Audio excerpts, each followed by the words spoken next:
What the heck is a deeper truth of you? The deeper truth of you is that you have the experience of being triggered, and the triggers don't cause you to spin out. They cause you to feel adrenaline. They cause you to feel palpitation. They may make you sweat. They may make you fret, but you don't spin out. And that's really when the ballast goes, you stop spinning out.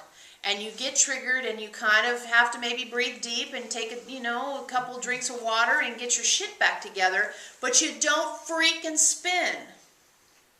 That's the difference between these two levels. The triggers will likely never stop.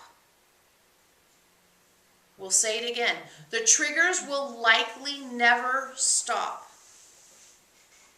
Because you're always going to be doing something that is contrary to the way you exist as a soul when you're existing as a human. You're always going to have biological processes going on. You're always going to have the survival instinct involved. It may be that when you live in an ascended state, you stop having triggers. But we will tell you this right now. We strongly doubt it. We strongly doubt that you will ever be completely trigger-free while still inhabiting a human form. So you may as well get used to the fact that triggers are going to happen, and what will change is your relationship to them. And we will say it this way, it is changing. Your relationship to your triggers is changing, has changed, and will continue to change and evolve. And that is going to be the new measure by which you recognize the ascension path, is the changed relationship to triggers. So the changed relationship to triggers reveals the compare you to you thing. It reveals the progress you're making. And as triggers come, and they will, and you have the opportunity to handle them from a different perspective, you shake loose ballast, you raise your vibration, you embody more of your soul's perspective, the portal that Fred holds open is able to carry more information, and you allow yourself to have a completely new relationship to stimulus or triggers. So let's not let go of the sight that triggers are the handholds on the climbing wall of ascension. Elohim liked that, and we agree. Triggers are the handholds on the climbing wall of ascension. Triggers are not something to be avoided or run from. Triggers are something to be embraced as opportunities for progress. Now, it's very challenging to tell this to someone who hasn't seen where triggers have actually gotten them someplace. When triggers have made you spin, spin, spin, spin, spin, and suffer, it's very hard to see a trigger as an opportunity. But you all have had many experiences with triggers that have turned out to be actually, in the long run, constructive. So when you experience a trigger these days, our invitation to you is to say something along the lines of yippee-goody yay. No, we didn't go yippee-goody yay. Yippee-goody yay, here we go. Because you want to change your perspective from trigger means, oh my God, I must run, or if the fight or flight response kicks in, to trigger opportunity. Trigger equals opportunity, not trigger equals fight or flight. And that's the evolving of the survival instinct, but it's also past evolving the survival instinct and into evolving your spiritual outlook.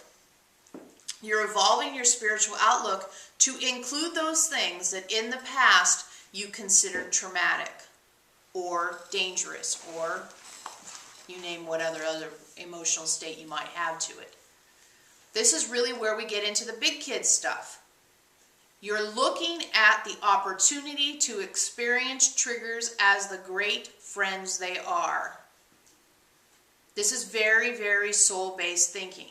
Because when you're a soul, we've told you many times, when you're a soul and you think about incarnating, you think about all kinds of challenges you want to experience because you know that's lots of growth. So when you start to embody the soul's perspective and you start to see triggers as opportunities, you're looking at life more like a soul does. Where it's not catastrophic, oh my God, everything's going to hell. It's, ooh, opportunity.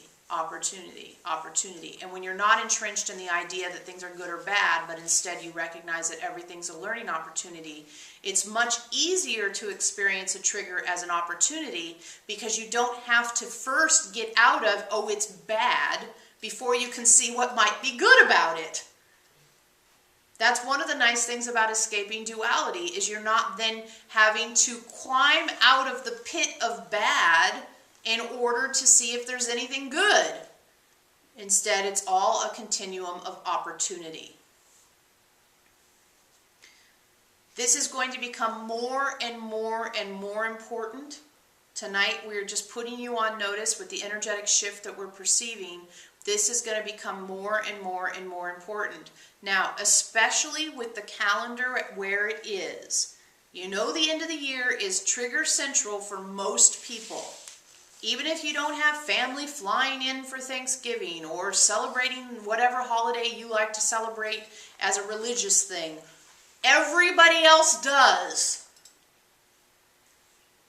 People you see in the grocery store, people you see at the bank or the post office. You go into any store and they're already selling Thanksgiving crap. We're sure of it.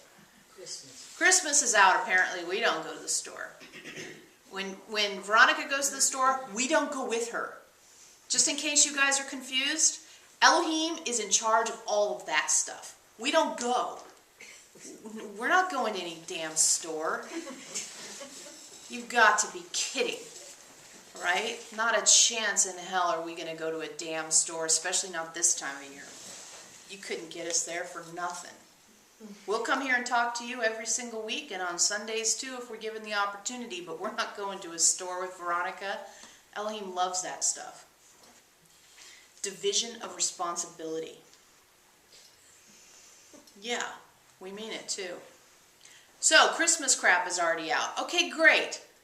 What that means is that every time you see that stuff, there is in you, most likely unconscious, but sometimes conscious also, there is in you a resonance with all the freaking triggers of the holiday season.